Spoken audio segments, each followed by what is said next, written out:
All right. Shalom, everyone. Peace for those who love peace and no peace for the wicked. The Lord said, we are live again and our Discord is open. So, in case there is any Muslim would like to join us, please feel free and we will be happy to talk to you. Very happy, like extremely happy. We know that Muslims are very smart people and they are the highest IQ in the world. That's why they believe in Allah, you know. Uh, Everybody knows that those who believe in Allah are very smart. It's not really a secret. Even scientists from around the world, from Japan, like I know a scientist, his name is Mr. Suzuki. He's from Japan, Mr. Suzuki. He called me once. He was making a car. He said to me, I heard about someone is super intelligent from Arabia. Do you know him? I said, well, this is a very hard question. He said, why? He said, all of us. I mean, this is Arabia. We are very smart. So he said to me, do you know him? We have hundreds of millions who they are always so smart. So this is very hard question to answer you. He said his name start with the letter Muhammad. I said, his name start with letter Muhammad. Still, this is very hard because there's millions. Their name is start with letter Muhammad. Can you make it more clear? He said, okay, he marry a child. She is 6 years old. I said, Mary is 6 years old. There's all the Muslims here, they marry 6 years old. You have to maybe more details. Maybe I can find him. He said, okay, um, he marry a woman, she is in the age of his mother. I said, oh, that's normal, here, if she is rich, we marry her, you know. So we marry children's and we go for old women if they have money. It's hard still. You could not give me any details. Can you give me more details? He start like squeezing his head like what? Okay, he said then, okay, he pee like women. I said, my friend, all the Muslims in the world, they pee like women. What are you talking about? This is making it more hard now. You should give me more details. So he gave me like a lot of headache trying to find this person. And then he said to me something unique. He said to me he can if his wives, all of them, in 15 minutes. And that's it. There's only one man can do that. Muhammad, the Prophet of Allah. Right? The volume little low. Okay. What about now? Is it better now? Is it better? I hope so. You can hear me better now? So when he said to me that he can, if his wives, excuse my language, all of them in 15 minutes, I come to the conclusion there's no other person in the world can do that. It is for sure Prophet of Allah. So I gave him right away. I told him this is Prophet Muhammad. Police looking for him. And right away he did. He said, "Yeah, that's it. That's it. This is the one I'm looking for." And now Suzuki, he became a Muslim. So if there is any Muslim who is, willing to join us, we will be happy to have you with us. Not too many people here. Invite your friends, share with your friends. And again, our Discord is open, and we try to understand Islam. I saw a video of Zakir Naik speaking about understanding Islam, and I said to myself, I mean, there is somebody can understand Islam. Actually, the video says understanding any religion. That's very weird. The most reliable approach.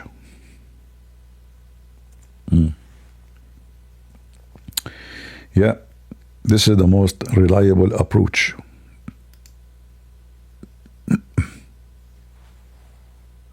Followers study and analyze the scriptures. Oh boy. The the religion, the Quran and the authentic hadith. Suppose you have a latest Mercedes S600. What it's called? Mercedes? Mercedes. Okay. 2025 model. Expert with cars, Mercedes. This guy, he was coming from a very poor family. Now he's talking about Mercedes and satellite and limousine. They launch 2-3 months before the year ends. So 2025 model comes out in November, December 2024. You want to check how good the car is. Let me turn the CC because I have difficulty to understand. Don't mind the spitting. I'm trying to understand what he's saying. December 2, 24, you want to check how good the car is. Okay, now go ahead. A person who doesn't know how to drive the car, he sits behind the steering wheel and he bangs the car. Who will you blame, the car or the driver?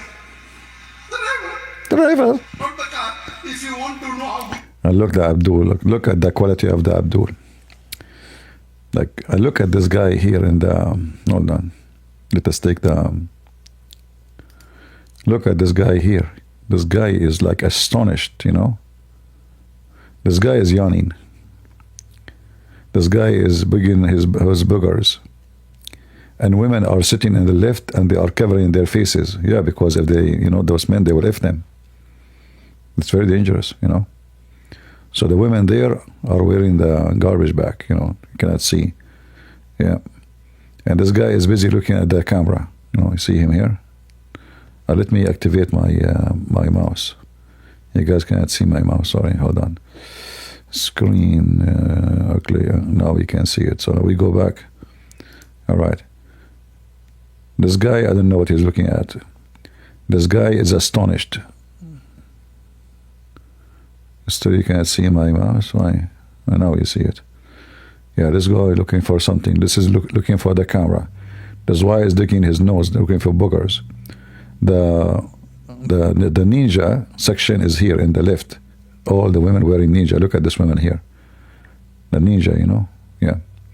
And Zakir Naik explained to you how to understand and approach understanding any religion. Good the car is, you like to know how many cc is it?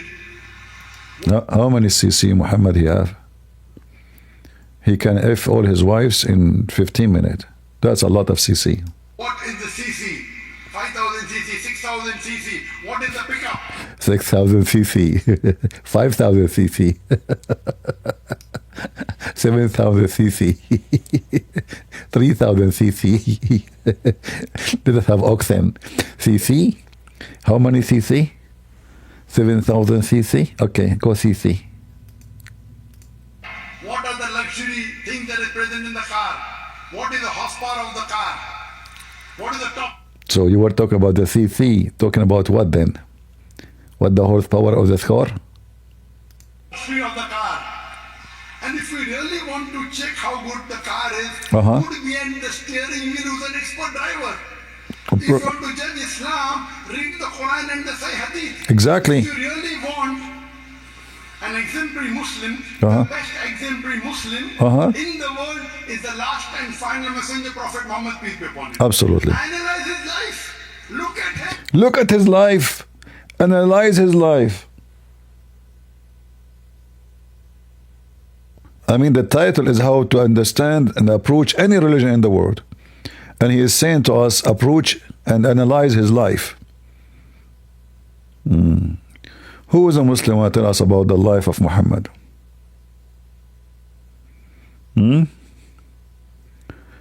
Analyze his life? Yeah, we are analyzing. We cannot see your screen. Yeah, I know. Let me share my screen with you in Discord. Give me a minute. All right, happy now? You miss Zakir Naik, don't you? You cannot live without him. He's a walking Quran. Muhammad is a walking Quran.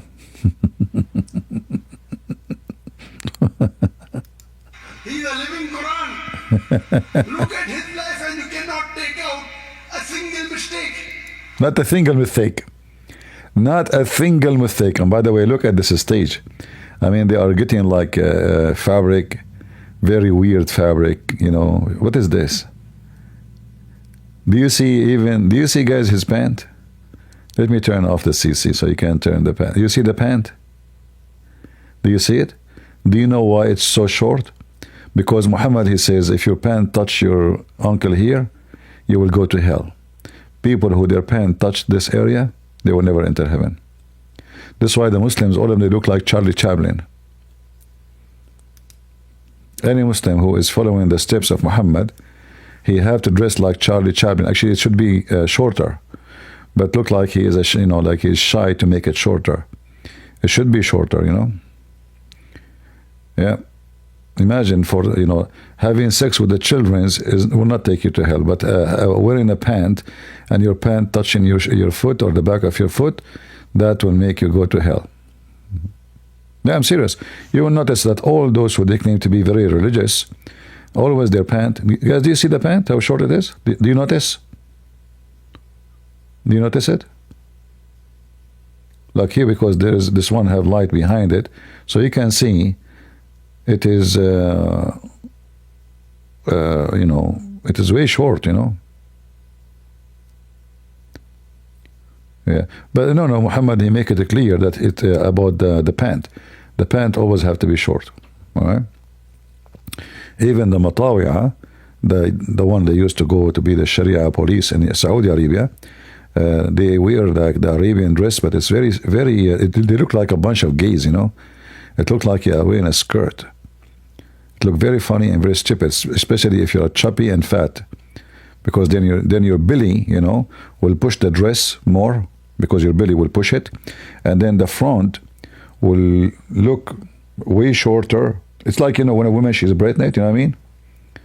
So the front of the dress will be way shorter from the back, They look very funny and very dummy, Yeah.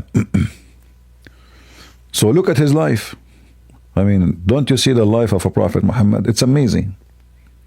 Who can beat such a life? Nobody, So today what you say, that Muslims are terrorists, Muslims are fundamentalists, Muslims are cheating, yes, there are black sheep in the community. The terrorists are black sheep in the Quran. Really? They are black sheep? Even black there. Well, isn't it your prophet? He says, I was victorious by terror.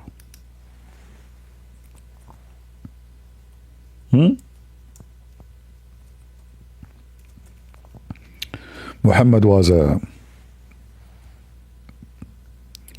black sheep.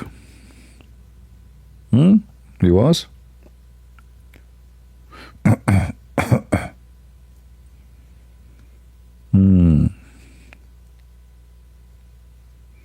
Is that your prophet talking? I was victorious by terror? Huh? Is it? I was victorious by terror.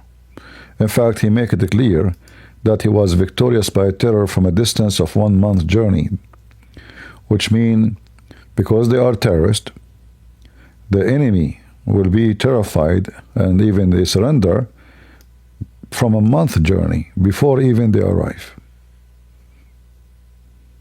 because he's savage and junky and filthy. But not with us, my friend.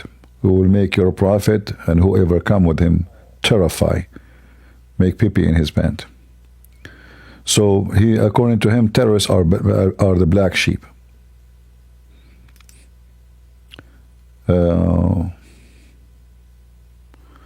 We cannot see the screen. Guys, do you see the screen in Discord? All right. So if you don't see the screen, then we have a problem. You can exit and come back. Do we have any Muslim who would like to join us? What this Zakur and Ayuka speaking about? What this guy talking about? Islam is not about terrorism now. Isn't it the Quran says, install terror in the heart of disbelievers, cut their fingertips, cut their necks? Media picks them up and portray as though they're exemplary. Yes, we Muslims should improve. I'm not supporting the black sheep in the community. See, now he is this guy. In the old days, he was supporting terrorism. But now, since he is wanted and many countries are forbidding him to come and visit them, so he starts changing his tone, saying I don't support, and he is calling the terrorist the black sheep. That's change, huh? Yeah. They're actually not Muslims, they're namesake Muslims. That's new. That's new. The terrorists are not Muslims no more. That's new. You know, India, he's wanted in India because he have many lecturers supporting the one he called the Mujahideen. Now he is saying they are not even Muslims. That's a big change. Something happened. What happened? He's afraid to be arrested in some other countries. They're not practicing Muslim. No. But as a whole, we Muslims are the biggest community of teetotalers, of modesty, of sobriety, of charity, of human. True. This is why the Muslim, when they run for their life, they go to Europe. They don't go to Muslim country. Like now, you live in Malaysia. Do you know what they do to the Muslims from which country, guys? The Muslims who run away from, I forgot what they call them. They came to Malaysia. They kicked them out. The Malaysian, they kicked them out with no mercy. You know. Now I understand that those Muslims are junky too. I mean, they are trashy. They are thieves. They are, and the Malaysian, they get rid of them. But when he speak about we are the biggest people of charity, are you sure? I don't know where USA aid was going. Like, who was spending money like America in something called stupid charity, actually? Nobody. All of you Muslim together. Do Saudi give the same as America? Do Emirat? Do Bahrain? If Muslims, they give somebody, they give for return. In fact, when a Muslim, the Quran make it clear, if you want to be nice to the orphan, if them. How a Muslim can be nice to the orphan? By ifing them, not by feeding them. Of loving, of mercy. Sure. No religion that can show a candle to us, can come close to us. Nobody. So Islam is the best way of life. Exactly. It's the best way of life. We can beat our wives, or we can F little girls. Yeah. Have this the Bondi donkey call you? No, he was never there to call me. I went to his channel. The video is there. The second he saw my name, almost he have a heart attack. You check it out. Yeah, the Rohingya, yeah. Yeah, they kicked them out. They kicked them out, and they, all, like Saudi Arabia, the whole country is empty, actually, compared to the size of the country, but they don't take refugees. Which country of them take refugees? Even Turkey, when they take Syrian refugees, the Europe paid for it. Europe paid for it. They don't spend any money. In fact, Erdogan, he was using those Syrian to make money from them. And when Europe stopped paying them, he kicked them out.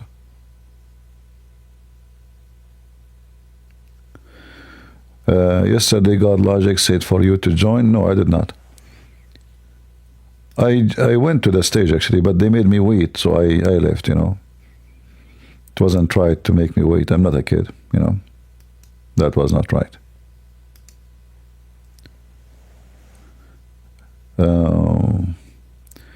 They are now in Indonesia. Oh boy. Yeah. Will we offer them all? Like, name for me one. We did not, challenge them, those like famous ones. For me, I don't want to debate kids, and it's not right for me actually to go, challenging Muslims. You have to preserve your place, but just to show people, I know, like, they will not debate me. I know none of those. Like when I went to this Muslim learn turn, he told the admin right away to block us. You remember? They will take only someone who do not know. If they knew for a second that you have some knowledge, not necessarily a lot, then they would hesitate. Because those people shine only when they speak to ignorant. All right? Only. If they speak to someone who knows, then they will be in trouble. Low voice again. Oh, what's happening? Why this? Let us see. Maybe this microphone is changing, sitting by itself. No, it's not.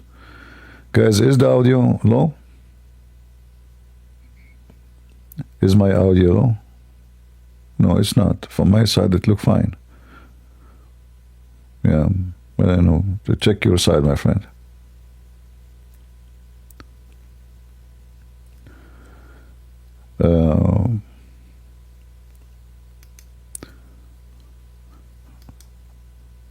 Like sometime, like you wish you are not. I mean, I wish I am not me, which means I'm not known. Because because I am known, they avoid talking to me.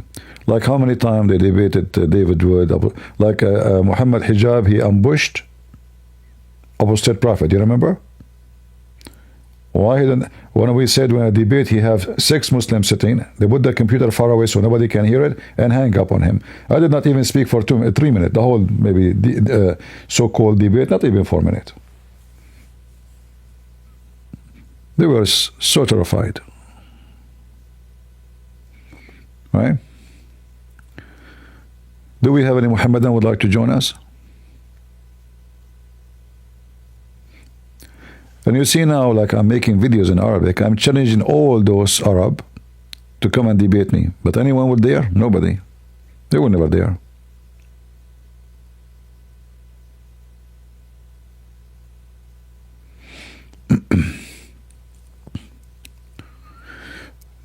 I don't go in the street by myself because I'm a very hot-blooded person.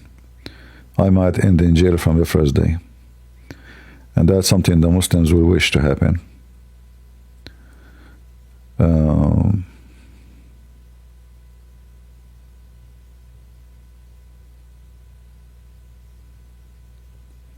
No problem. There is some Christian, they care for money. But, okay, what we can do, I mean, at least better than nothing. So what we would do?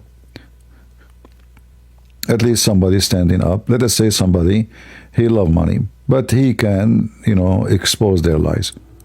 Better than somebody do nothing. What we can do, You know what I mean? So what? We empty the space for them. It's your duty as a Christian to be careful who is the one who care for money, but who is the one who care for God. Do your duty,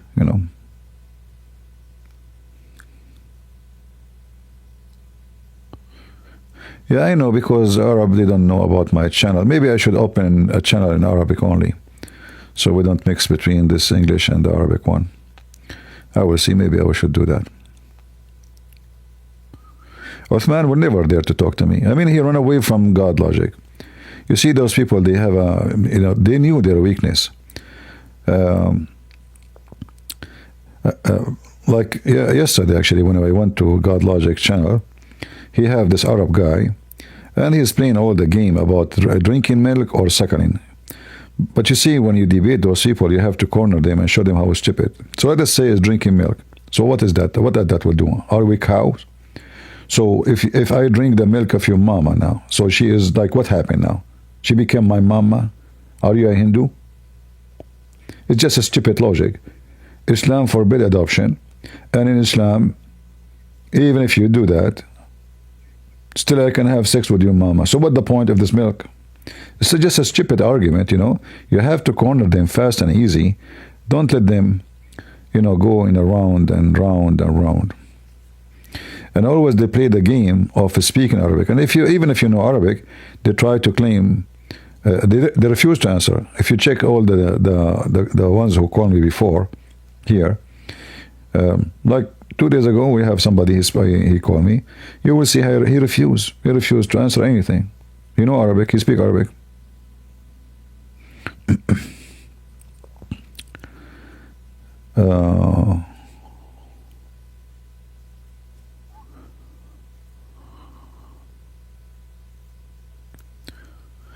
Yeah, but no, you see, why didn't ask him, so why Allah did not, Muhammad don't use the word drink? Is suckle the same as drink? No. So they are made that suckle is suckle. And if it is, why then the woman, she was surprised? If it's just drink,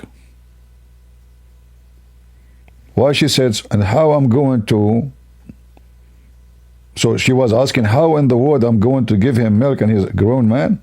No, she was questioning how in the world I'm going to suckle him and he is a grown man. Otherwise, drinking milk, anyone can drink milk, So why she was surprised? So you have to get them busted in a very easy way. They play games. This is why debating is not for everybody.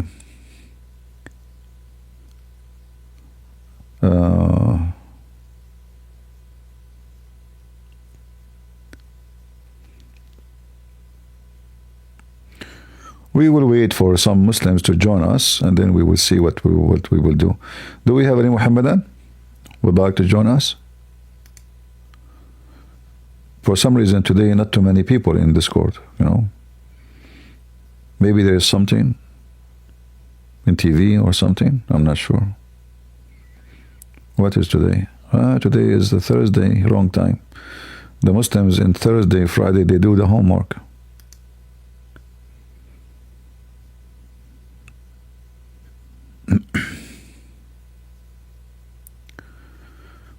When I was going to university, we were taking a taxi, and the driver is a Muslim. He was yawning, so we asked him. We were worried he might sleep. Said, "Oh, you are yawning. You didn't sleep?" He said, "Oh no, yesterday I was doing the homework." We look at him. I mean, this guy is in his 60. What homework? Homework in Arabic. When you say it, it sounds like it means that you are doing homework for school. Wadifa. So. What homework? So we say, what homework? You got school? So he looked at it and he started, because we have 3 girls in the back of in the taxi. It's a long drive, So we have 3 girls. It's not like a taxi inside the city. It's between cities, It's like long, really long. So the 3 girls behind us, and they are wearing hijab and they are Muslim. So he looked at us, he said, homework, and he started blinking his eye, Obviously there's something like okay. He said, yesterday, it was Thursday. Homework, okay? I said, oh, okay. So we learned since then that the Muslim, they do homework only on Thursday. So excuse my language, once a week. So he was yawning. His wife, she did not let him sleep. It was a homework day. Yeah, so today they will be doing homework. So we might not be able to find many, Yeah. Welcome, everybody. And shalom for those who are saying to me, shalom. God bless you. Do we have any Muslim?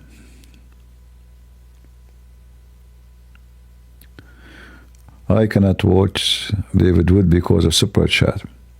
Okay,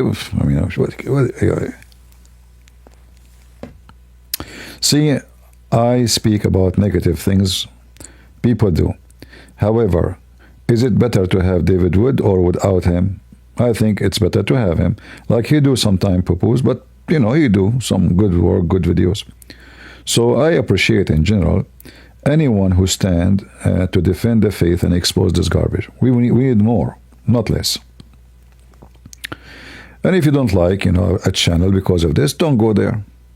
At least he's doing. You open your channel, do something too. Why you are being negative? Maybe different title will draw more people. Yeah, okay. I can make it Lily J. Become a DJ. What do you think? That will bring more customers. We can ask Lily J. We give her some money, and she go out with her very tight, stuff. Do we have any Muhammadan?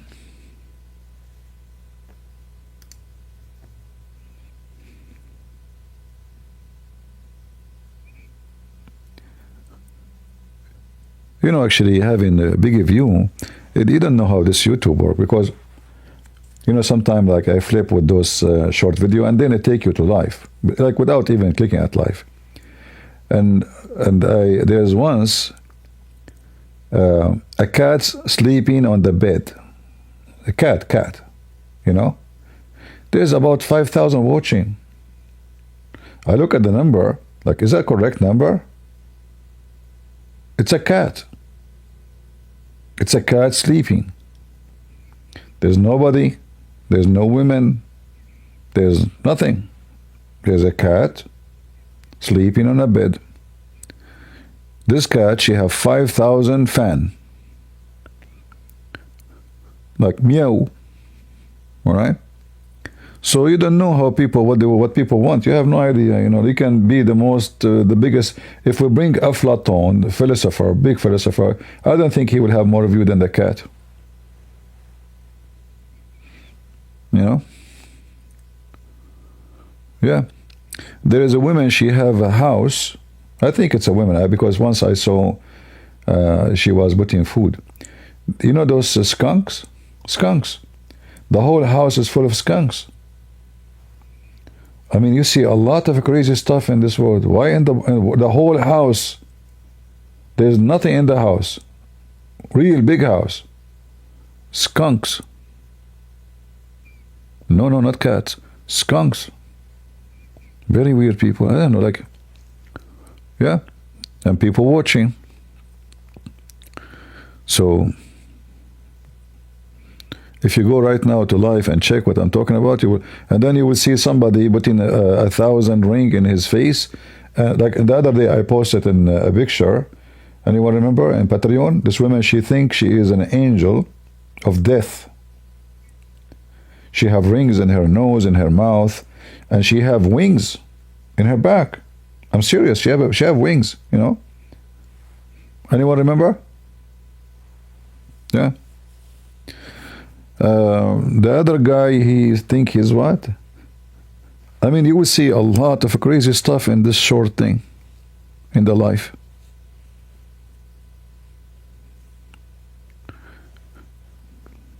Yeah. Madness.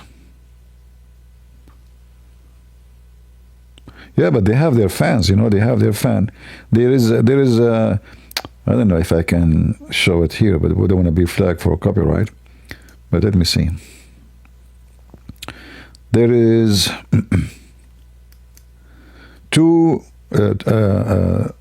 one guy and one girl.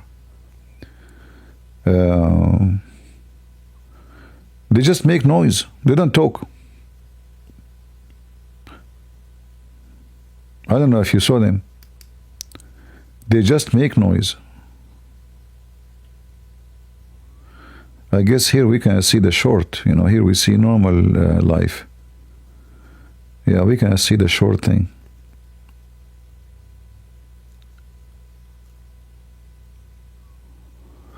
Maybe if I send from my phone, hold on. The guy is standing in the ladder, and the girl is standing down, and they make noise like meow, huff, huff, huff, huff, huff, huff. It's hard to, and you should see how many people they are watching. You should see. Let me see if I can find something.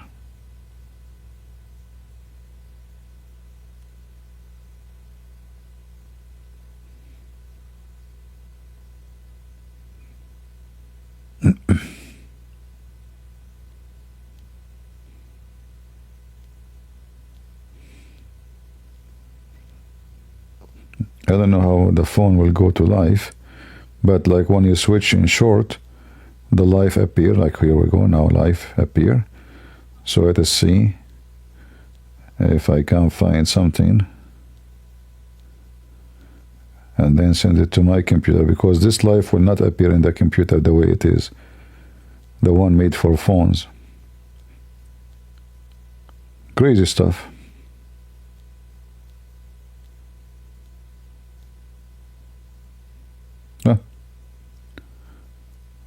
This woman, she have a cat with her. She have 588.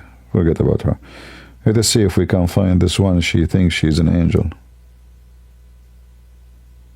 Oh boy, scary. Something scary.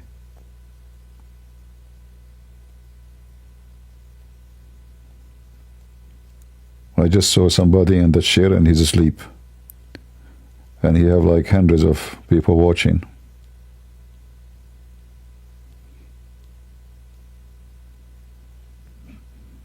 Until now, I did not see this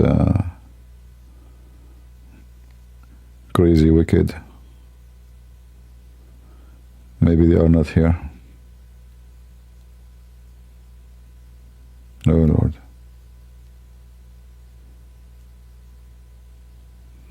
Yeah, I don't see them.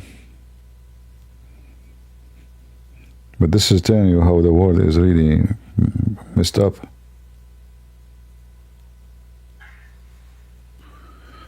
Hey Christian Prince, how are you doing? I'm fine. What have you been up to? Are you a Muslim? Of course. Of course. Okay, why of course? Well, you know, just the one true God, and have to follow God, so. All right. What is, why you know, how you know that He is the only true God? How do I know? Yeah. Like personally or like intellectually? I mean, there's no different for me. If I know, I know. Whatever tools you have, this is how you know. I mean, let's say personal intuition. You see, there's nothing it's called personal. Either I know or I don't know. So like knowledge, how you know that your God, the one you call Him the only true God? And you said to me, of course. Mm-hmm. How you know that He is the only true God? I guess how I would describe it differently is like, one is you know, and you can like use it in a discussion with other people, and it would make sense. But the other way is like it would be much more difficult to convey. It would be like comparing an experience. Seriously, I don't understand anything. I'm asking you, how you know Allah is the only true God? You give me empty words. What does that mean? What you said to me? Nothing. Okay. Let me say it like this. I know that Allah is the one true God because when I was introduced to this religion, and I was not introduced to it through anyone else. I wasn't introduced to it like through Sunnis and stuff. I was introduced to it through the Quran. All right.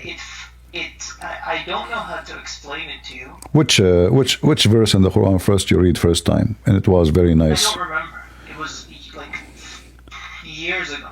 Okay, but what is let us say they wanna do the same what happened to you to me. What you will introduce to me from the Quran, so that will be something will make me think about Islam.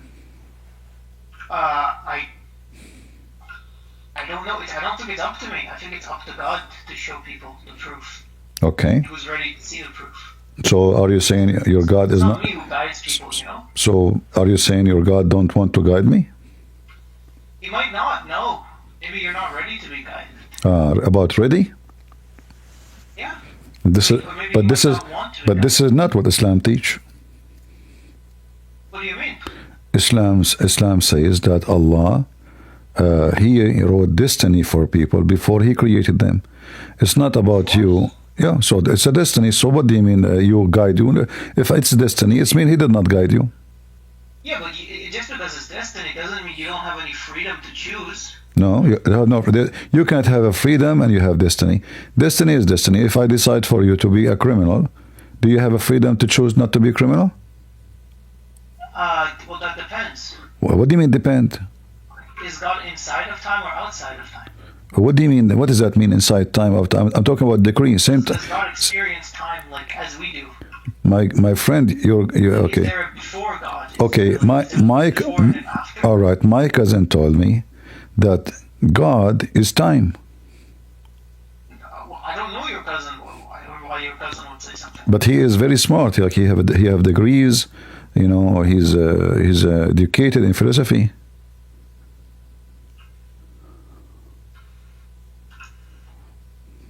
What do you? I don't know your cousin. I know, but what do you think about? So what do you think about what he is saying that God is time? I think it doesn't make sense because if He is time, Okay. what is time isn't a property of it? Okay. Well, it doesn't make sense, but is that like a stupid idea? It just doesn't make sense to me. Maybe you should explain it in a different way. No, he just told me that God is the time. God is time. Yeah. But you said to me, I don't know how. I guess I just don't understand what you're saying. If I say God is time, isn't it clear? You said to me, God, like I'm talking about decree, so destiny, and you said to me because God is out of time, right? Yeah, he's not encompassed by time. All right. So if somebody says God is time, that means he don't understand what he's talking about, obviously. Sorry, can you say that one more time? Is Allah is time? Is Allah time? Yeah. Is he the time? I don't think so. Why? Because he made time. He what? He make time. Yeah, began everything, right? So if he is the time that he is, you mean that that will make him his maid? That would mean the time is made, yeah. That will mean Allah is made, right? If he is the time. No, time is made. Yeah, but if Allah is the time, that means he is made. Well, that's what you're saying. You're saying that he is time. Okay, so you don't agree that Allah is the time, but you're saying if God, let us say my God, if he is the time, that means he is made, correct? It's like saying, is God numbers? No, the question is clear. Is God is the time? It's you who mentioned time, my friend, not me. You inserted the topic suddenly. So I'm trying to understand why we're talking about the destiny. And you said because God is out of time. Well, I don't know what is that even connection, because destiny is I decide for you what to do, what you will do. It's not about you have a freedom. And then you said to me he's out of time. So you are. I see. Yeah, so you are saying Allah is the one who made the time, and you look like in your understanding, time is destiny, correct? It's connected to it, yeah. But so what is the time? If you're talking about the experience of time, it's the order of events. So if somebody says God is the time, that means God is the events. That's the problem. You can't, because then God wouldn't be the order of events, right? Okay, so that will be a problem. But this is what your prophet said. My prophet said God is time. Yes. Well, what do you mean? Ask your prophet. Can you reference me to something? Sure. That says God is time. Sure, we will go. That's a very weird statement. I know. I agree with you. So this is your prophet. He says that Allah is the time. Okay. Mm-hmm. I can't look at my keyboard for a second. Can you please tell me where you're quoting this from? This is Sahih Muslim 2246E. 246E. Okay. Could you let me just keep it for later. Let's see if he does. Okay. 246E? Mm-hmm. Okay, I'll look into that. But I really wanted to talk to you. I don't mean this as like an attack, okay? Because I don't even like debating. My friend, we're having a very nice conversation. There's nothing attack. There's nothing, we're having have a good time. I want to understand is. You are trying to change the topic, I think. I think with my low IQ, I have low IQ. I think you're trying to change the topic. I don't want to. Well, yeah, I want to talk about your experience. I know. This is what you're trying to do, because we discovered that Allah is made, and you agree that time is made. It doesn't make sense to say, "Oh, God is a time," and now you jump to talk about. Maybe next question will ask me about the size of my shoes. What does have to do? You have a conversation. You ask me for reference. I show it to you. In the speed of light, you try to escape. I will concede my point and say I'm uneducated about the topic that you brought up. No. This is not about education, my friend. Now we are sharing education with you, but don't you have your brain still with you? A second ago, your brain was with you. Is it gone? No. It's still with me. Okay. So now let us discuss this. How God is the time? I don't think he is. Well, your prophet says so. You are saying Muhammad is wrong? I'm saying maybe the records are wrong, or maybe it's interpreted. This is authentic. Well, what do you want me to say? I told you what I think. I know, but that's mean what you believe in is not what it is. Because if I believe in something and what it is something else, that means you like Islam and you told me Allah is the only true God. It turned to be Allah is the only true time. I understand what you're saying. Yeah. But I can only respond to you with what I understand, right? I'm not going to make up information to respond to you. I'm saying I understand.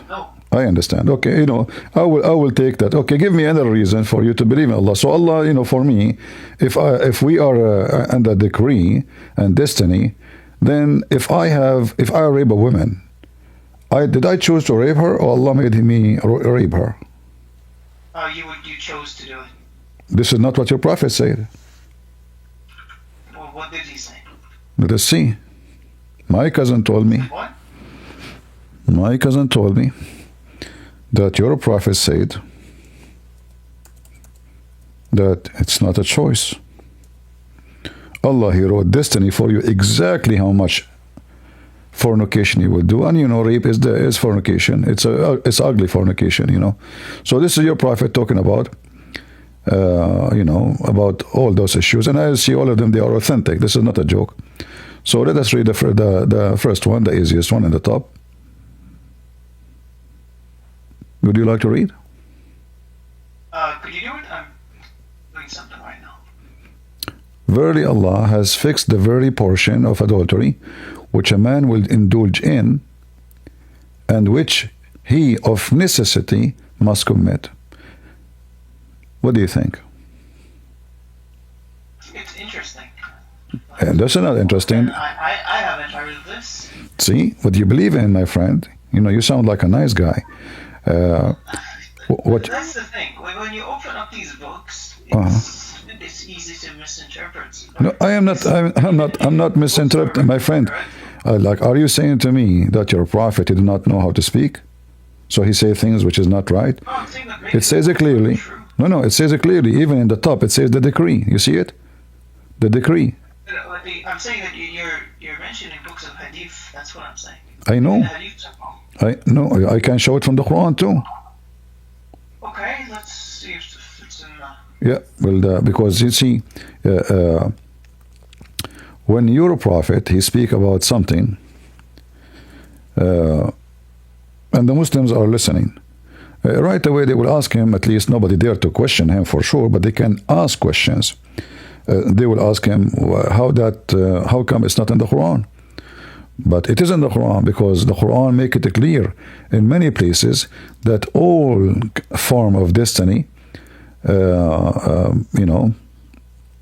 is a design by Allah for you to do.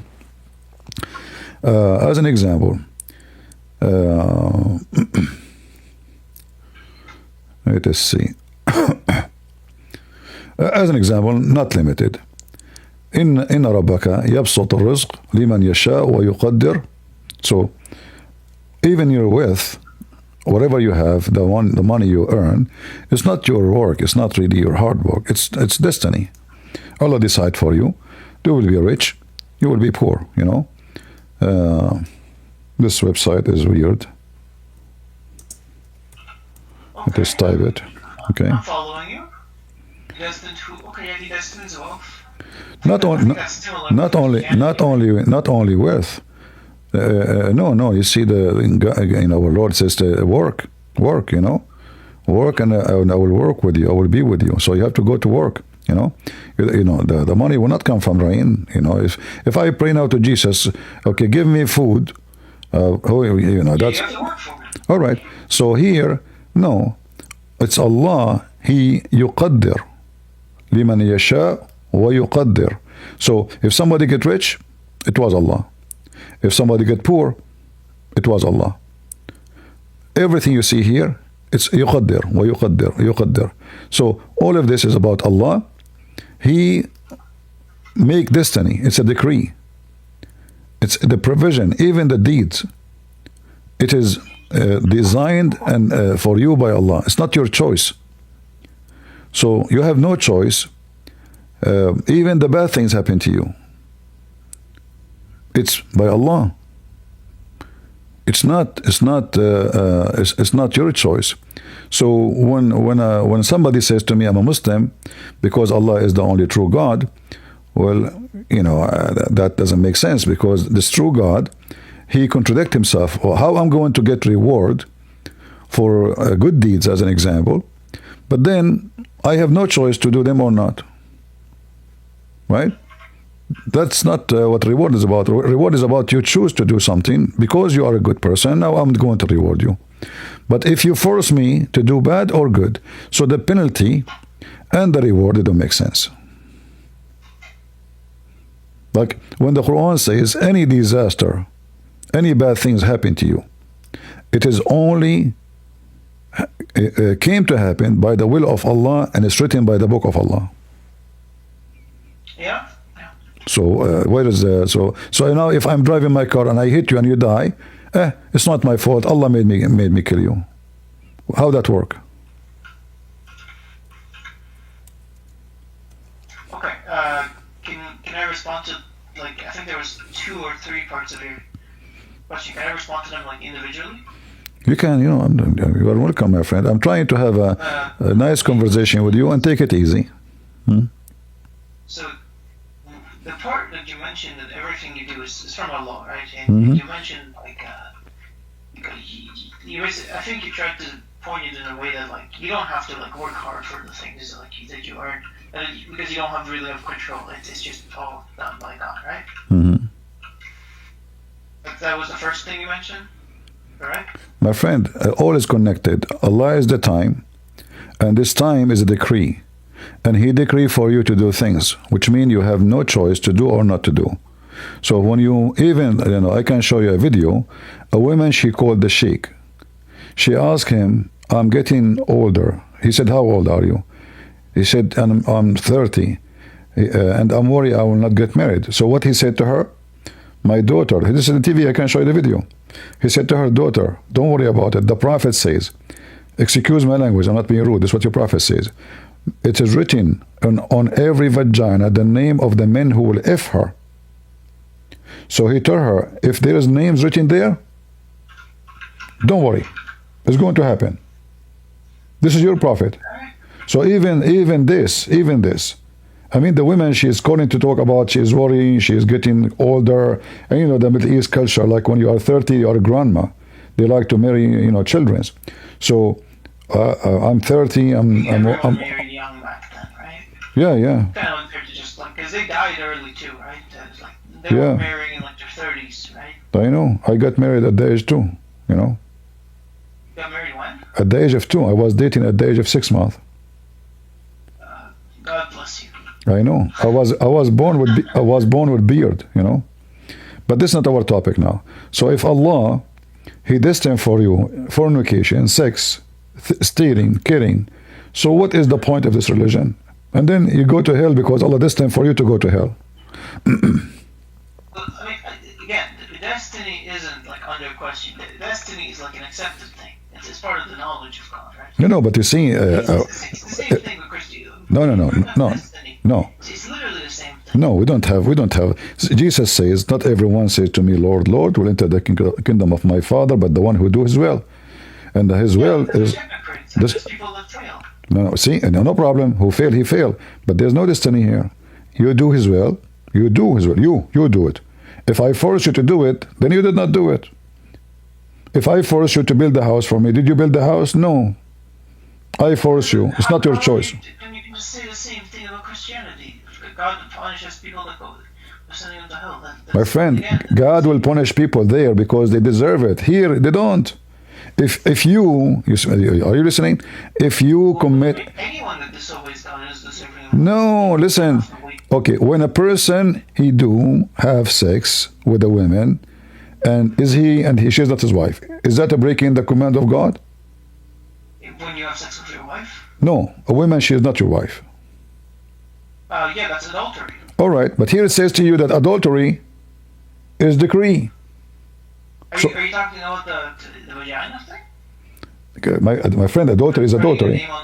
Adultery is adultery. Yeah, adultery is adultery. I know, but how do you know it's not her husband? Maybe she got married and it's her husband. If it is husband, we will not call it adultery. Well, yeah, but I didn't even. I'm asking you. If somebody, no, that woman, she was asking, this is a different story. She asked, I'm getting older and I'm worried I will not get married. She is not married yet. I'm worried I will not be married. Maybe nobody will marry me. So she's worried about her future. The sheikh, he said to her, don't worry. The Prophet says, it's written in every vagina the name of the one who will boom boom with her. Therefore, so maybe she's going to get married again. Maybe, but this is not my friend. But this is not the issue. The issue is even the one you marry is not your choice.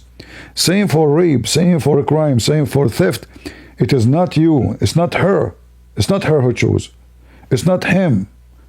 Allah, He wrote your name on her vagina, so here we go. It's not your choice.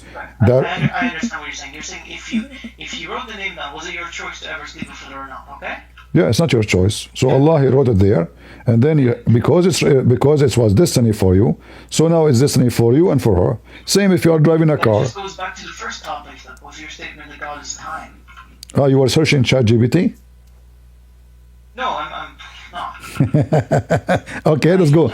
Okay. I use Gemini. I don't use ChatGPT. Oh, okay. Because all this time you were searching and you were trying to escape that. Yeah. Okay, no. All right. All right, no problem. So now go back to the first topic. So now this topic, you don't like it no more? I'm in a war zone lobby. Uh-huh. Go ahead. Spherical object? What do you mean?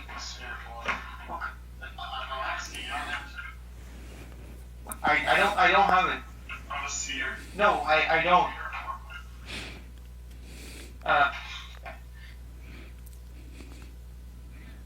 When it comes down to the order of events, again, it's my belief that God exists outside of this order. Okay. Does that make sense? What do you mean order? What order mean? What does the word order mean? In time. In time. All right. You believe the universe has a beginning, right? The universe as a creation, yes. Yeah, creation has a beginning. Mm-hmm. So if there has a beginning, then there has to be a point where it started. Okay. Okay. And it's God who started it, right? It didn't start itself, and My God. there was only one being who started it. Okay. Okay. Are we good there? Okay. Okay. So for a start to happen, can there be time? To start to happen, do we need time? Yeah.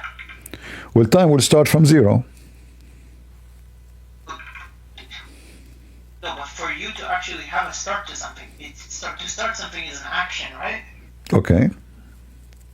You need time to perform actions, so God cannot be in time. No.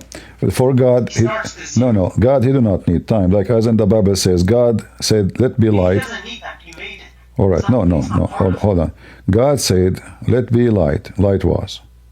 So. Yeah, exactly. All right. But in the Quran, no. In the Quran, Allah, everything He do. As an example, when your God Allah, He created Adam. Did He say? In the Quran, it says.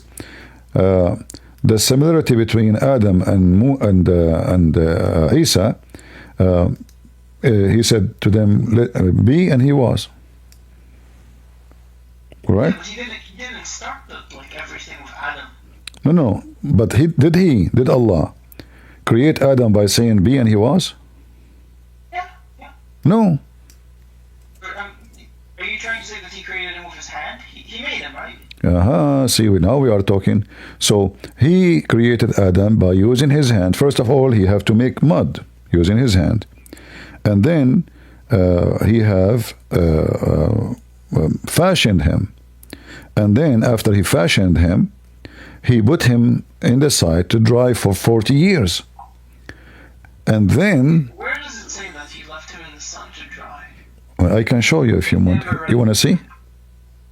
Yeah, if you have it, sure. Okay. In the Quran it says, فَكَانَ الْإِنسَانُ عَجُولًا. Al-insan, the human being.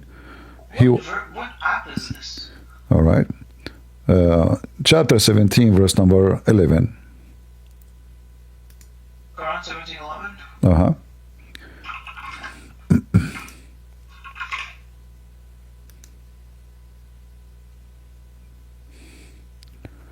Uh, 17:11 says, "And humans swiftly pray for evil, and they do, and pray for good for okay. humanity is ever hasty." Yeah. What this is verse is about, do you know? It seems very general. Yeah, this is about Allah creating Adam. Adam, he asked him to finish him fast because it's taking a long time. Let me show you. I'd like to, okay. I am not educated on this religion. My friend, no problem. So I might not even be. I wanted to ask you this, and this is like the whole purpose behind me joining. But when it comes to, because I went to a Catholic school, right? My friend, what does this have to do with the topic? Let us continue what we. I know. I'm saying that I'm not the right person to have this discussion with you because I'm not educated on this. All right. So. When you said that he used his word to create Adam, I actually made a mistake. I forgot that he used to send. I'm not the right person to have this discussion with you. Okay. Do you know anyone he is like educated? Do I know any? I've met a few people. Yeah. Can you invite them to join us so he can talk to me like a sheikh or something? Let me see. He's offline. All right. This is what I wanted to ask you. I started reading the Bible. Okay. Okay. And I don't know if, and I don't. And I thought this, maybe it's just the Old Testament. The vibe, like, or how the Bible just doesn't read that well. It reads like a biography. Does that make sense? Depends what you are reading. Because I know. There's like in the book in the Bible, there's many books. When we say the Bible, we are talking book of books. It's not one book. Yeah. So, as an example, if you go to Kings, it's talking about kings, what they did, who was the king, what happened, etc. And then there's other places where, an event happened, because the whole idea of the Bible is the event between God and human being. So, what God said to human being, what a human being did or said in return. And let us say it is the line of relationship between us and God, and it's written in this book. So those who commit sin, it says there they commit sin. Those who disobey God, it says there they do. And those who obey, it says. So the Bible, the whole point of it, all the books. So the whole idea is to tell the history of man and God. Like when you talk about Adam and Eve, what the point of the story of Adam and Eve? Why we need to go back to zero? It's just to tell us that this is what man did in order to gain his hell, let us say death. So we can learn from it. It's not just to know about what Adam did. So we can learn if we disobey God the same as Adam did, well, this is what will happen to us. So every let us say, history event written there is to teach you and educate you about what is the consequences of being with God or against God. But in the Quran, I don't find anything really makes sense. Like here, and like when we talk about the verse we mentioned to you, when you see that Adam is asking Allah to finish him before the sun set, that doesn't make sense. Does it? I think it does. It talks about humans being impatient, right? But he's not created yet. How is how he? My friend, if I did, if I am not, I'm not alive. So at the same time, he was alive. He tried to move. From the story I heard, he was alive. He tried to move and he fell over.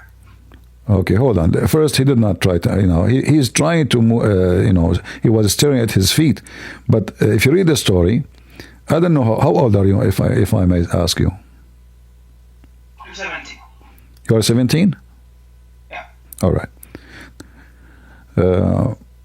If you read the story, it says here, from, the story of Adam. Do you see my screen? It's loading. I think it's bugged out. Okay. So when he wanted to get up, before his soul reached his feet, when his soul was breathed into him, it entered his body from his head downward. When it reached his brain, he sneezed, achoo, and he said, Alhamdulillah. That makes sense for you? He sneezed? Yeah, because Allah breathed from his head. Okay. I think I don't. It was because your stream says stream failed to start. Error 2012. What stream? Your stream. I tried to load it. It's fine. Okay. I can give you the page. Here we go. I will give you the page. Maybe somebody can post a picture, take a pictures from the screen, and post it for him in the chat. I don't know if you can do that. So, and this Ibn Kathir, okay? You can go right later, Ibn Kathir, chapter 70, verse number 11. Go to the end of the page. So now, when he spoke, he said, Alhamdulillah, Adam, he speak Arabic from the first day. But Arabic at that time wasn't exist. Then, Allah, he said to him, may your Lord have mercy on you. That's a nice conversation. May Lord, may? What do you mean, may? You are his Lord. Oh, Adam. I know, he speaks in third person. No problem. But this is not about third person. This is about me. Like, is there mercy on you or not? If I say me, your Lord, that means I'm making up supplication. Yeah, I'm just saying that in the Bible, God speaks a lot. No. You see, it's not about. This is not about. This is not third. My friend, this is not third person. This is not about. If I say me, I'm saying may God bless you. If I say may God make you rich. That means it's not me. It's not in my hand. Me. There's other versions of it. This is like God prayed to himself. Yeah, your God, he prayed for himself. That's very weird. He prayed to himself, not for himself. But that will make it more horrible. Why he will pray to himself? I need to search up the context. I don't recall. Oh, okay. Let us focus here. So Allah said, may your Lord have mercy on you, O Adam. Because I wanted to ask you this before I leave. Because I'm still reading the Bible, okay? Okay. When reading the Bible, what should I watch out for to try to identify if the God of the Bible is the true God? What should I be looking for? Before you go and read the Bible, I advise you to check out first if your religion makes sense or not. Because as long as you are going to read the Bible... If neither makes sense, then why not just be an atheist? No problem, my friend. But now you are a Muslim. So if the Bible doesn't make sense to you, it doesn't make any difference for you. But if it's make a big problem, if Islam does not make sense, and you are a Muslim. See? So, both would be a big problem. my friend, you are not. Listen. You are not a Christian yet to be a problem for you. Like if somebody is Buddha, he's Buddhist. What is going to problem for me? None of my business. But if my book, Of course, it's a problem for you. No, it's not. He's on the wrong faith. He's doing. no, it's still it is his problem, because for me I do my time serving people. Try like now I'm serving my time with you for free. I'm telling you, I'm sharing knowledge with you, what I learned all my life, for free. So what I can do more? So it's not my problem if you decide to stay as a Muslim. It's your problem, not my problem, because salvation is your salvation, not mine. You know, for me, I'm already as a believer. So if you want to know, then you should find out first, is Islam really from true religion? You see thousands of videos, millions made about amazing the Quran. The language is bad. Arabic is bad. The grammar is bad. The science is bad. The history is upside down. Mistakes in every page in the Quran. And then the Muslims, they make videos for us trying to fool the naive, making them believe that Islam really have amazing stuff. Like, who can make Quran like this Quran? This Quran is very, funny. The Arab in the time of Muhammad, they laugh at it. They keep saying to him, this is a fairy tales. But the Muslim, they say to us, the Arab, they were amazed with the Quran. when Aisha herself, she said that the Quran is full of errors. And then Uthman, he says, oh, the Arab will fix it. The Arab will fix it with their tongue. So what Muslims, they say about Islam does not match what Islam is about. And this is what happened to you today. You came to talk to me.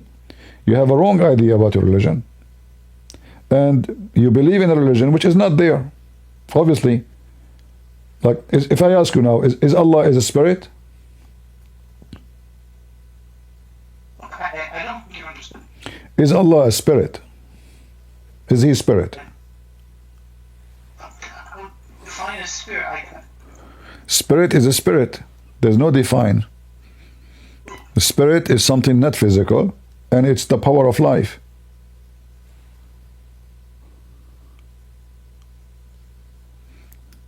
Are you there?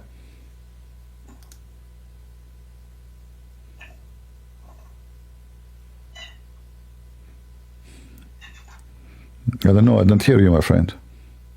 Yeah, I'm saying I don't understand what that means. Can you repeat again? I did not hear The you. way you're using it is weird. I'm asking you, is Allah is a spirit? Yeah, and I'm telling you, like, well, what do you mean by that? When the Quran says a spirit, what does the Quran mean? Did you ask yourself, when the Quran says spirit, what does that mean?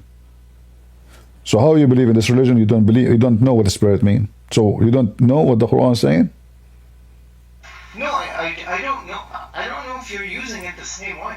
Okay, you use it the way you want. What is the spirit? Is Allah? There's nothing to use, my friend. If I say to you, do Allah have a cement? You say yes or no. It's not about how you use it. And now I'm asking you, is Allah is a spirit? Either you say yes, he is a spirit, or you say he's not a spirit. I don't know. That's my answer. If Allah have, listen, if Allah have, okay, if Allah have hands. Christianity is correct, then it doesn't matter if I'm a Muslim or Hindu or. No, it's matter. You see, before you install a new software in your computer, you have to delete the virus. And for me, Islam is a virus.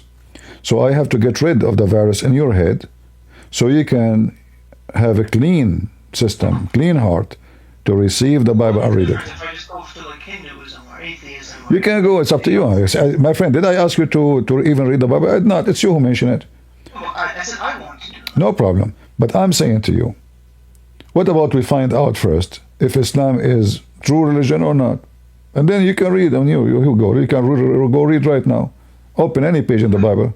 So, if Islam is a true religion, I read it in order, right? Not just like nitpicking through it. You see, I don't want to say to you, read this book before that book, because all the books of God is wonderful. That's what I believe.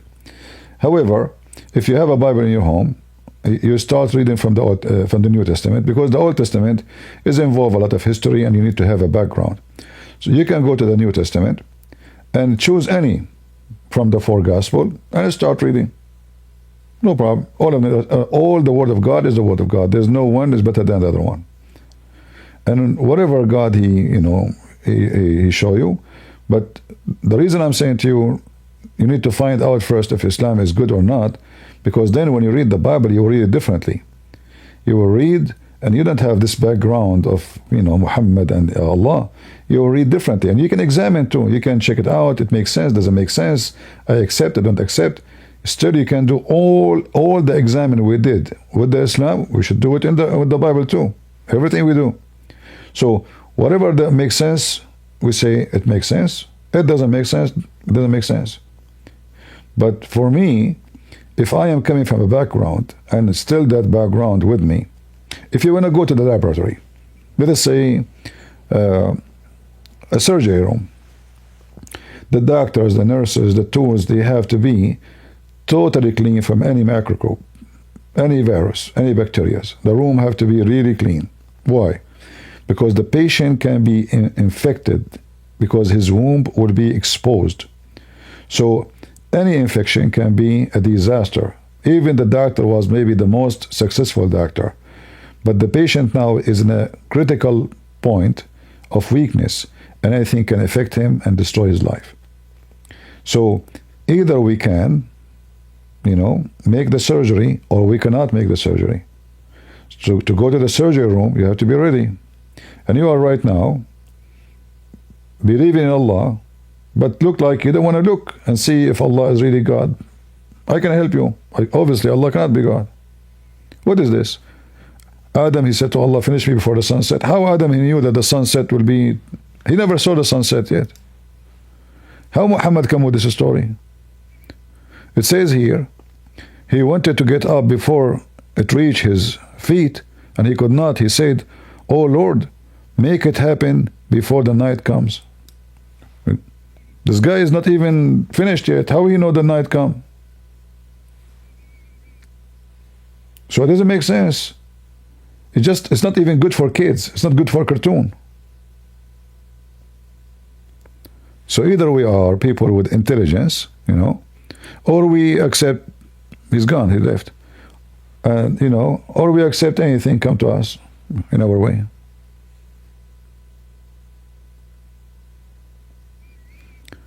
Do we have any Muslim would like to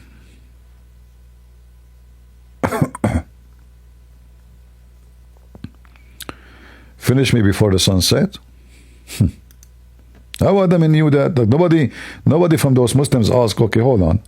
This guy in the process of a creation now. He is not, this is the first second. He was mud a second ago.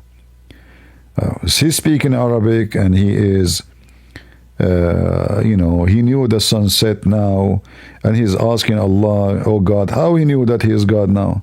And right away he says, finish me. What a story. What a story. Jaylan, why you don't come, my friend, to the stage? Come to the stage, let us talk.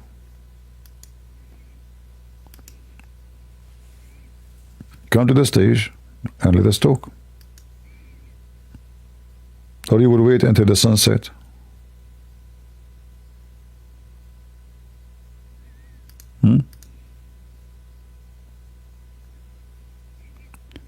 Muslims do not know their religion. They are just, Islam is amazing. Islam is wonderful. Quran is beyond your imagination. How truthful that speech is, it's obvious it's not true. Even if you believe in it, like this guy, I don't think he's lying to us. But he don't know. He don't know better. So he think Islam is wonderful. And Allah is the only true God. But is it? Right? Any Muhammadan?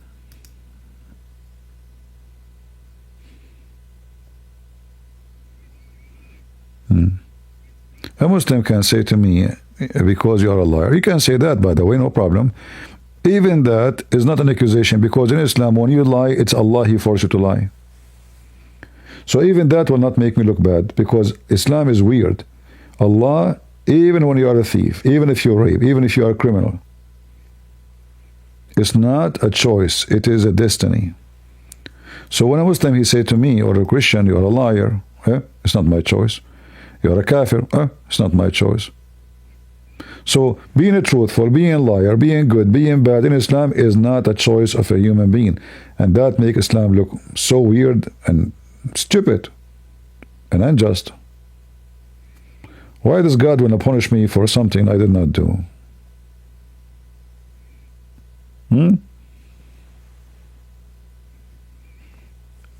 He forced me to do things, and then he upset from me from doing what he forced me to do?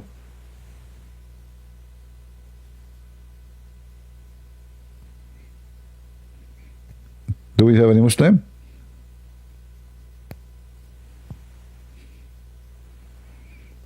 From those who believe Allah and believe in His heaven? I want to go to the heaven of Allah. But I'm afraid that Allah will make my penis endless. That is scaring me. I don't know how I can turn my face from the left to the right. I will break everything in my way. What kind of promises? What kind of religion? Endless penis.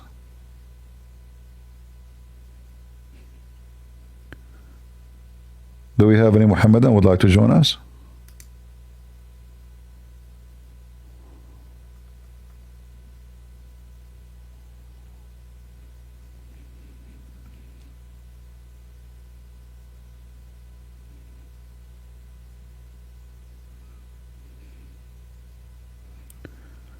Any Muslim? And when Zakir Naik, he speak about the Quran, or sorry, Muhammad, check the life of the Prophet. I mean, the life of the Prophet is wicked. It's horrible. A man, he go to his own son wife and he flirt with her. She's married to his own son. That is a check the life of the Prophet? How that work for you?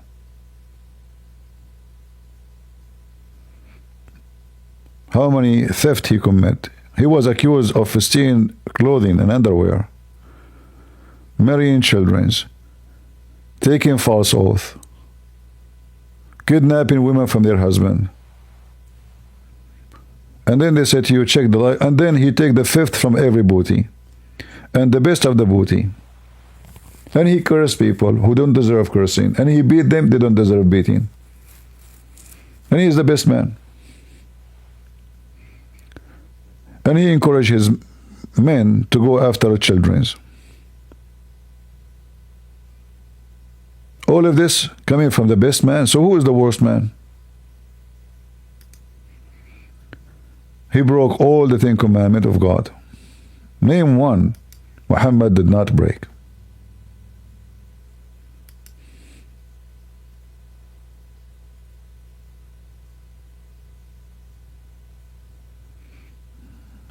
All right.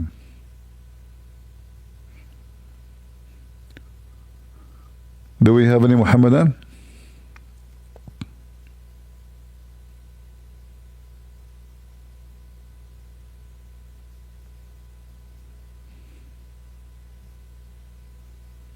No, Muslim women will not have 72.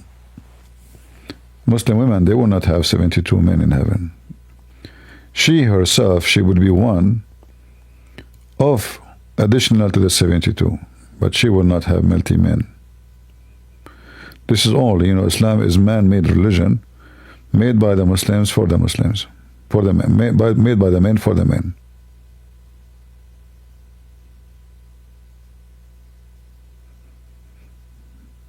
Right? This is why the reward, and not only that, when Muhammad he speak about the women in the heaven of Allah, they will have you can see the marrow of their bones. What kind of women this women? This is stupid.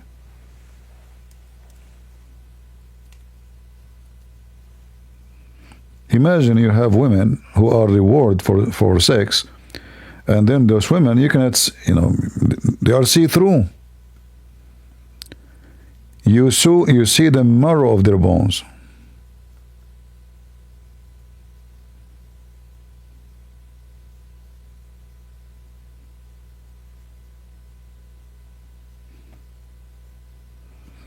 Any Muslim?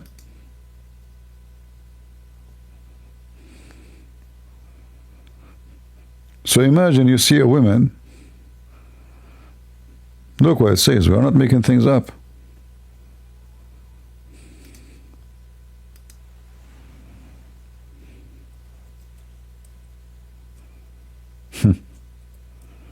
How that is a promise of a beauty. How that can be from God,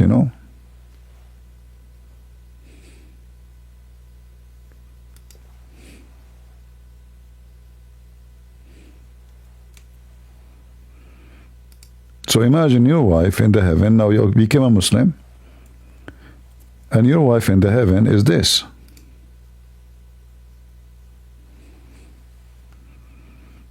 I know, it's true, it's beautiful, but I think too much. Don't you think it's too much beauty? This is very much beauty. Hey Muslim, stop touching yourself, okay? I know you. You cannot wait until you go to heaven. What's wrong with you? No, put your hand down. No, up. Put your hand up. not down, sorry. What is this? This is my wife in heaven? The one who Allah promised her to me? Seriously? And this is very sexy.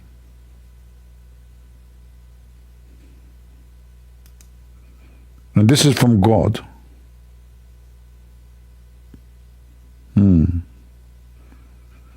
I mean, there is some benefit here. Like, you can see like if she eat your hamburger, you know that she ate it. You cannot say it's not me, your son. If she take your credit card, you can see it. They cannot hide it behind their bra. All this is over. See, Prophet Muhammad. Oops, this was a bad one. Sorry. So Prophet Muhammad, he knew what he's doing. Prophet Muhammad, he knew what he's doing, This is all is so beautiful.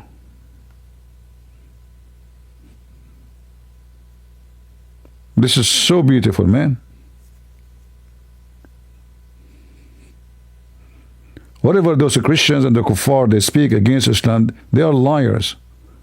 There's no religion in the world have such a beauty. You know it. You know it, I know it, and they are jealous. All right? Why they don't have such a thing? Why in Christianity you don't have such a thing? Because your religion is not true. This is the true God religion. Because He's true God, we have those things. Look how beautiful. Look at those positions. How many men now will divorce their wives after they see this beauty? This is how the women should be. I'm sick of those women, you see them every day. This is the true women. Jellyfish. You can even put you can make them swallow LED light, and they can become like light in the room. Like we know, like Christmas light. Actually, jellyfish, by the way, many of them, they have like a light inside. I don't know if you saw them at night.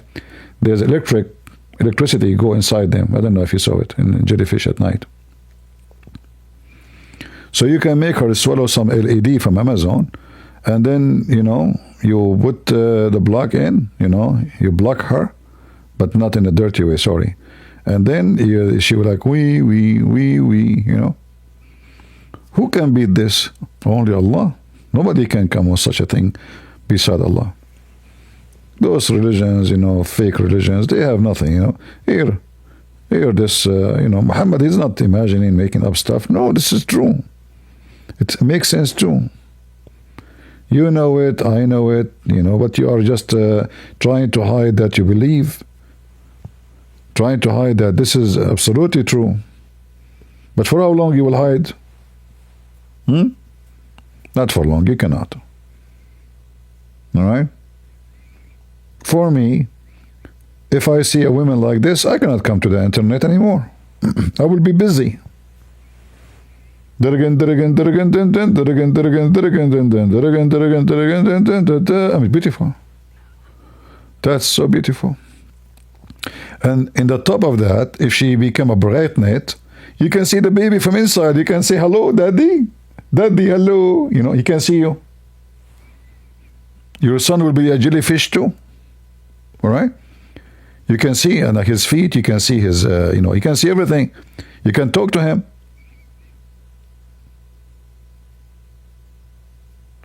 If it's a daughter, she will say to you, Papa, Papa, buy me Barbie, Papa, Beautiful. It's so beautiful.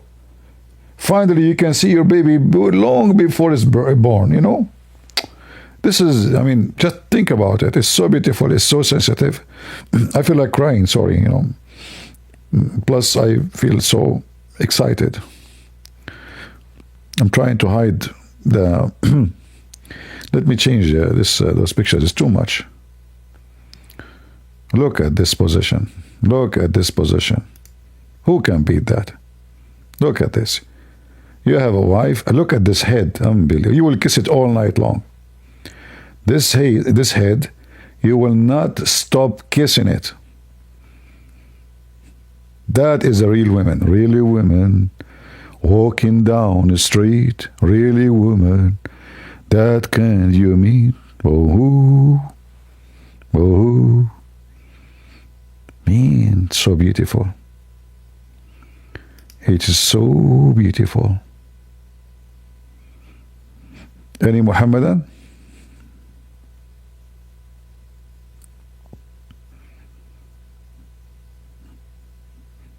You can go to dating website. You will not find those things. Only Allah have them. You know? Nobody have them. Only Allah. It's time for a change, my friend. It's time for look at this position. Look at this. This is deadly one. This is deadly one.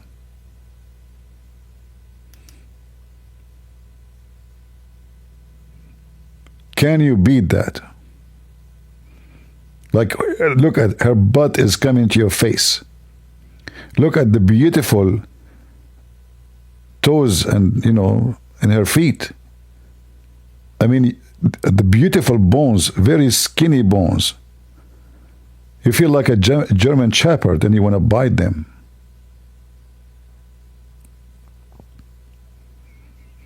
Who can beat that? You know you cannot. So, I know, Iceman, you are being tempted. I know, I apologize. I made you commit sin. And now you are being, look at this one. I'm here, come to me. Da da da da da da. Da da da da da da. La la la la. Da da da time. Horny, horny. Come to me. Beautiful heaven of Allah. It's so beautiful. And those kuffar, they say to you, Islam does not make sense, and Prophet of Allah is a liar. Huh. Jealous. It's a pure jealousy. Do we have any Muslim?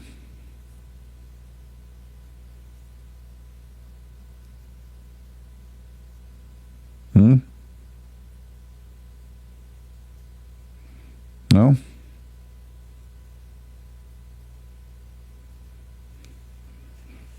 What we can do. All right, let's switch this picture because I feel like a lot of men, since I put this picture, the number of viewers is increasing so fast. Pervert people. Shame on you. I will hide it.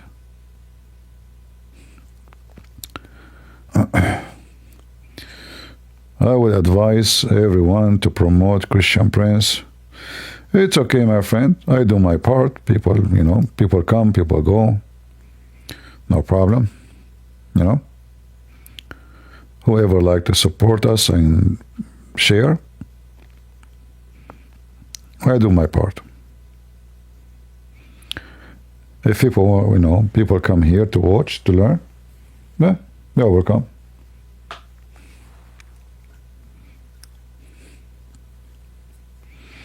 What we can do?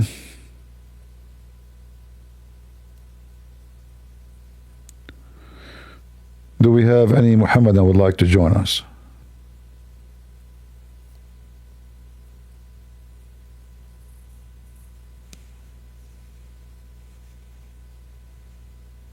Anyone?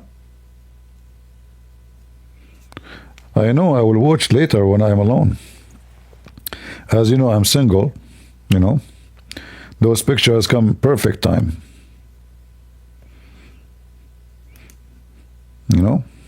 Time for food, time for sleep, and time for, bones.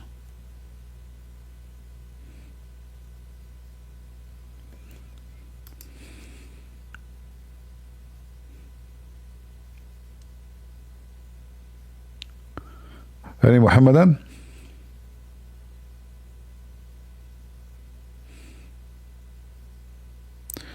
Can you show more about influence in Sabi and Islam? Well, there's many influence, but obviously Islam is collection of influence. Christianity, Judaism, Sabian, Hindus, like the Black Stone, the Kaaba.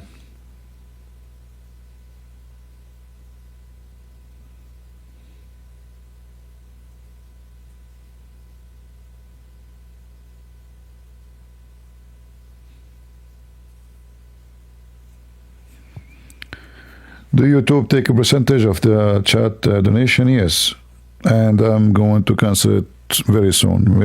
Maybe I should go and cancel it now. But actually, maybe I should not, because I did not even put my information to send me the money. Otherwise, the people who send the money is going to go, will not be delivered. I did not even give my information yet. I better maybe collect it first. Happy Friday, my friend. It's still Thursday, but anyway, happy Friday for you.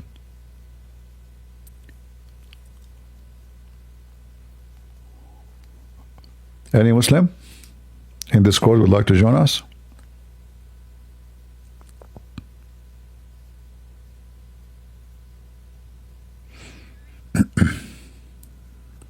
Nobody?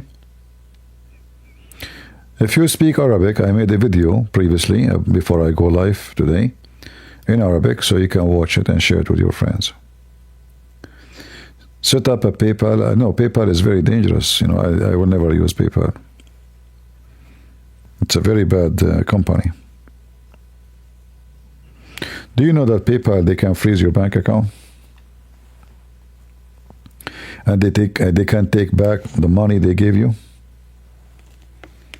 You know that?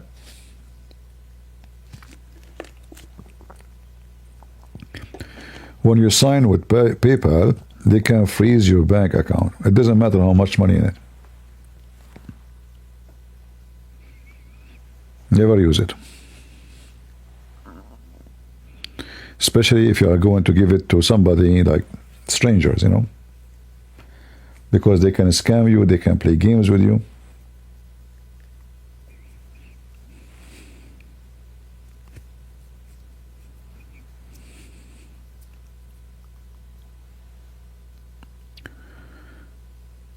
Any Muhammadan?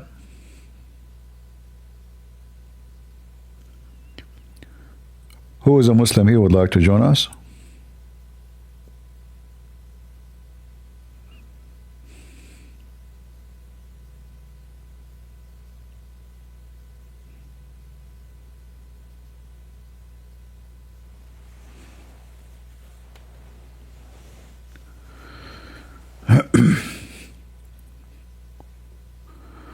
When did you realize Islam is false? Well, since I was a kid. I noticed right away. It's just stupid, Did not take me long. I wasn't a potato when I was a kid, my friend. Never was. Teachers in schools, they used to avoid my questions. Not you. The second I put my hand up, no, sit down. Yep. Yep. Because they don't know how to answer, They are stupid, and they say stupid things. And if your question is embarrassing, your question is not good.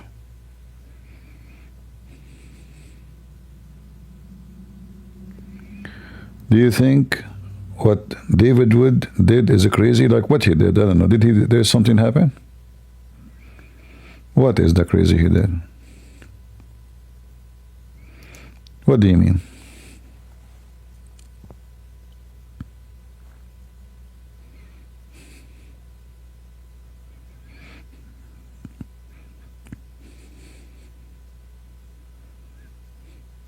You mean about this guy Malik?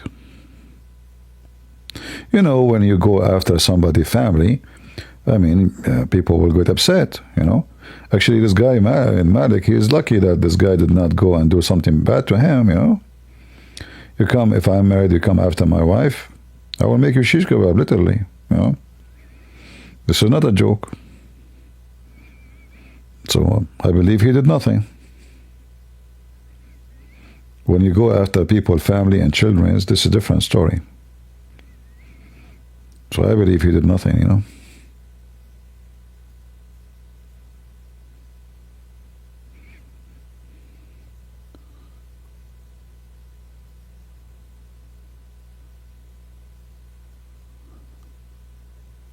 CP, has a Muslim ever impressed with their knowledge?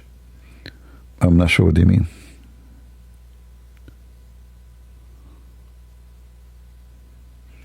Same time, In the future, when a Muslim they do those stupid stuff, they will know that there's a consequences. And if you are angry because we are insulting the Quran, well, the Quran will increase more. Because the whole point Muslims they do those stuff is trying to intimidate you. So if you lower,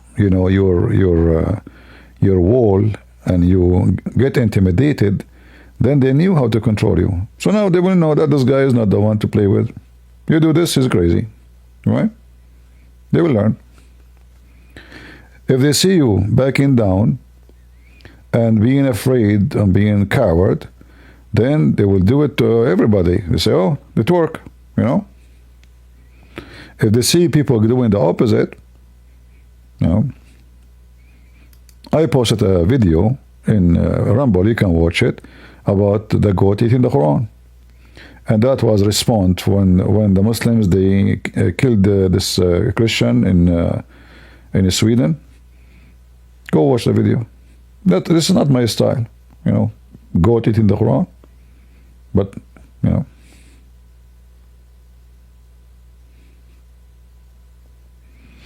we don't back down. Come to my house if you're there. Just come. Let us see what will happen. We don't want to hurt people, but you try to hurt me, I will send you to Allah. Free delivery. The virgin will be waiting for you.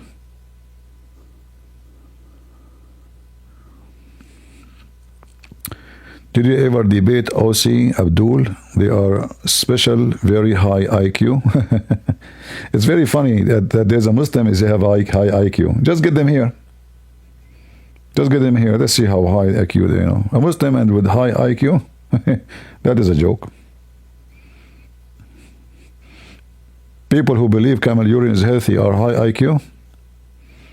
Okay.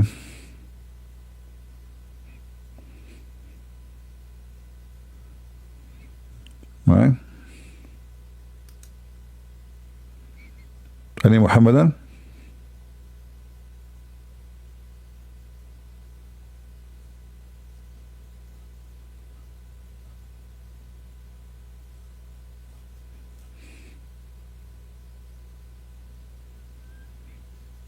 Who is a Muhammadan would like to join?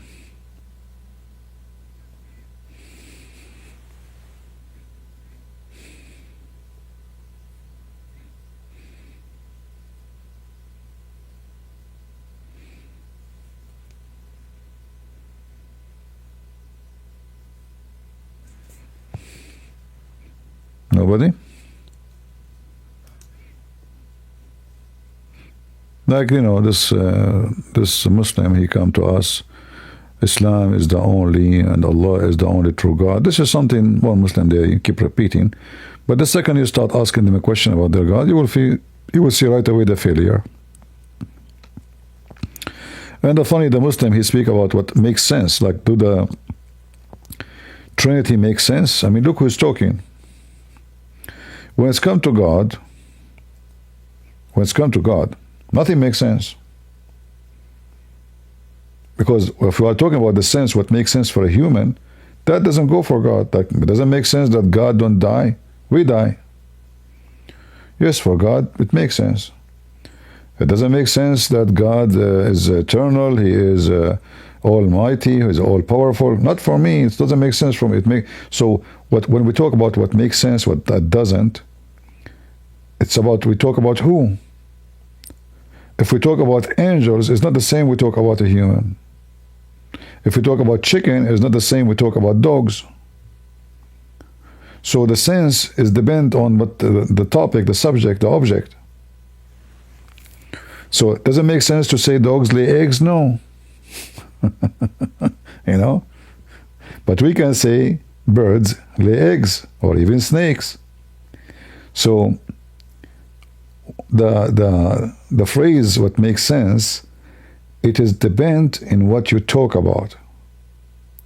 But when Muhammad speak about things, it's obviously they don't make sense. That will make it laughable. Always you can get away with someone you don't see, or you cannot see and you cannot examine. Like supposedly Allah is God and He is in heaven. So we cannot examine Him. But it doesn't make sense that Muslims, they say God cannot enter His creation. Because if he do, he is dependent. But Allah is independent. But then we find Allah is coming down every third part of the night from the seventh heaven to the lowest heaven, which means he's entering his creation. So that doesn't make sense because the logic itself contradicts itself.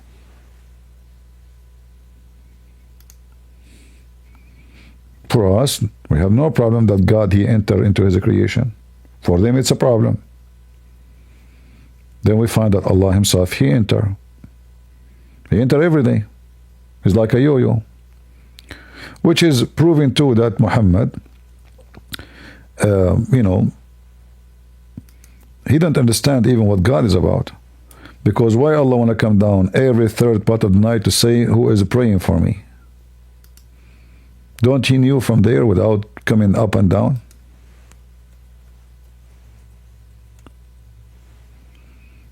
Can't he? Obviously he cannot. If I have to come to your door to deliver or to receive delivery, obviously that means I cannot do it without coming in person.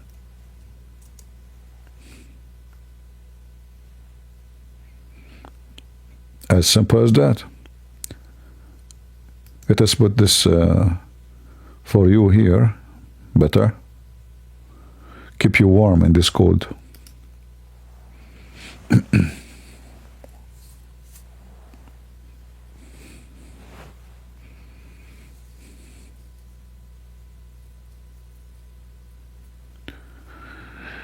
You know about Nipah virus? I'm not sure what is that. The only virus I know is Islam. The biggest virus.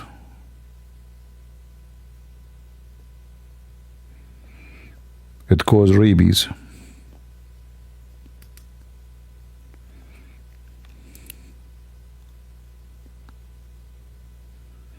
Yeah, Allah, you keep going up and down. You're right. Because every night he have to repeat every day, In the same time, this God, he always, when he come down, up and down, he is proving to us that the Muslim believe that the earth is a flat because he come every day, third part of the night. So if the earth have many time zone, that means Allah will not be able to leave. So fast going down again, so fast again, But Muhammad make it clear every third part of the night. That means Muhammad, he think the flat. Actually, even if the earth is a flat, the earth doesn't have one time zone. Check your connection again. It says your connection offline. Oh. We installed today a new modem. We just lost connection. Why is that?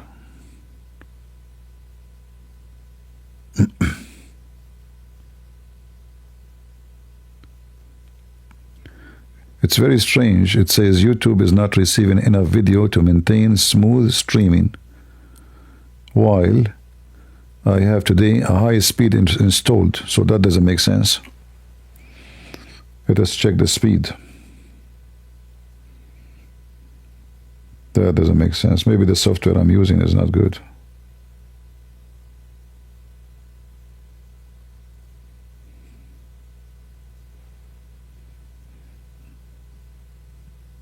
That doesn't make sense.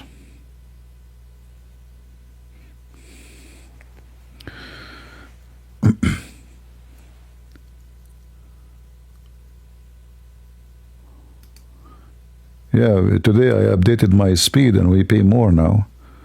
So I hope they will not start making shish kebab with us. No, I'm using Wi-Fi actually.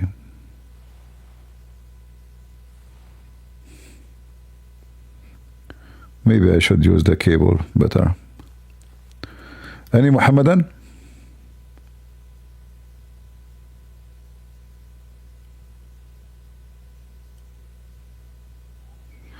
We have a Muslim in Discord. He is arguing with everybody, but what we can say, we cannot force him to come to the stage. Obviously, he thinks he is smart. Obviously, he's smart, you know. He kissed a black stone. That is very smart. As the prophet says, the black stone will erase your sin. And that is proving to be true, because the stone is his God. What do you think will happen to Islam in the next century? Well, you know, depends on how much people let us say, how much knowledge about Islam will increase between mankind. Until now, many nations, they have no knowledge really of Islam. So, always your enemy is your ignorance. So Islam can be demolished if the knowledge increase. Islam can be flourish if the ignorant increase. So depend, we will see. Because both of us, we are using the same tools, the internet. And the Muslims, they have money. And they spend a lot of money to promote Islam in many countries, like Japan, you know, everywhere. So, and they can be successful. And they did a lot of success, actually, like especially in the last 50 years.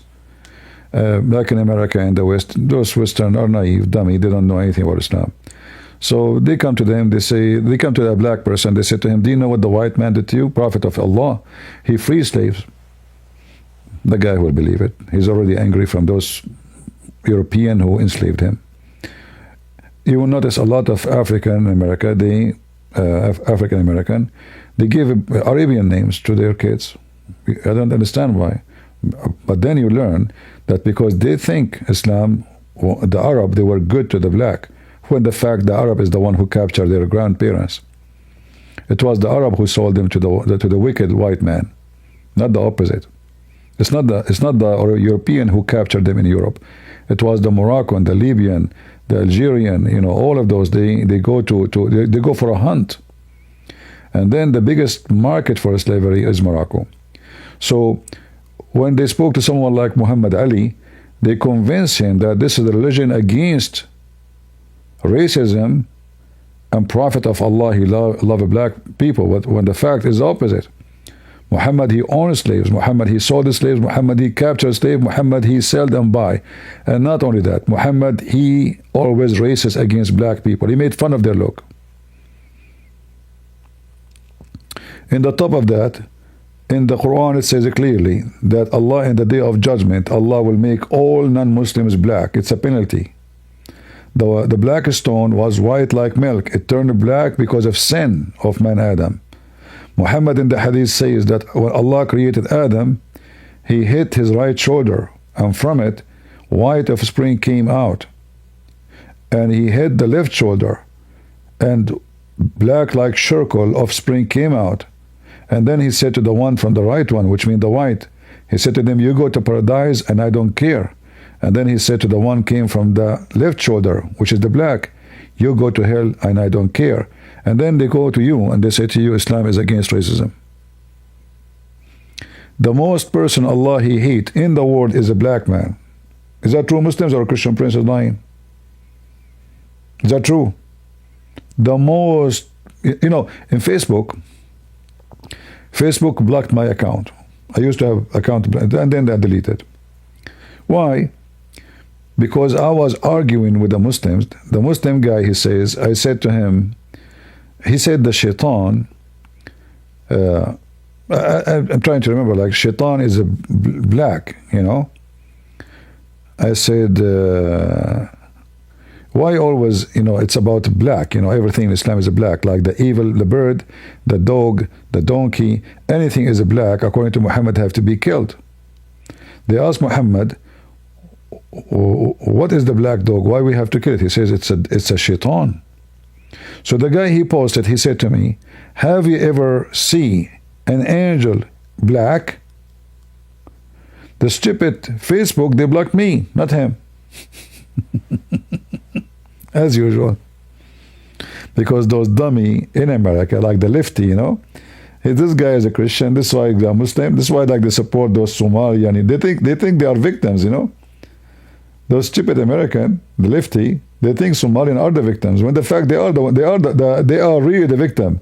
They go, they work like donkeys, and then they pay tax, and then they give it to the Somalian. So, what will happen next century depends how many lefty we will have.